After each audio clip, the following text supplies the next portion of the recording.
There's no feeling more intense than starting over. If you deleted your homework the day before it was due, as I have, or if you left your wallet at home and you have to go back after spending an hour in the commute.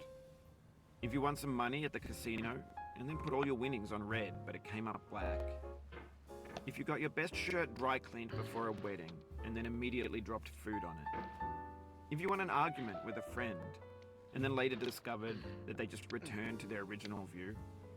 Starting over is harder than starting up.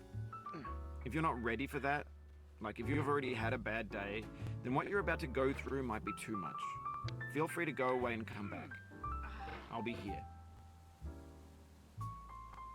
Alright, thanks for coming with me on this trip. I'll understand if you have to take a break at any point. Just find a safe place to stop and quit the game. Don't worry, I'll save your progress, always, even your mistakes.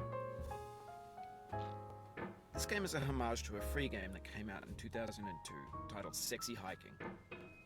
The author of that game was Jazzuo, a mysterious Czech designer who was known at the time as the father of B games. And B games are rough assemblages of found objects.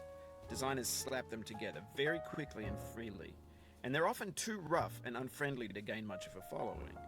They're built more for the joy of building them than as polished products. In a certain way, Sexy Hiking is the perfect embodiment of a B game. It's built almost entirely out of found and recycled parts, and it's one of the most unusual and unfriendly games of its time. In it, your task is simply to drag yourself up a mountain with a hammer. And that act of climbing, in the digital world or in real life, has a sense every pixelated obstacle in Sexy Hiking is real. The obstacles in Sexy Hiking are unyielding, and that makes the game uniquely frustrating. But I'm not sure Jazzuo intended to make a frustrating game. The frustration is just essential to the act of climbing, and it's authentic to the process of building a game about climbing.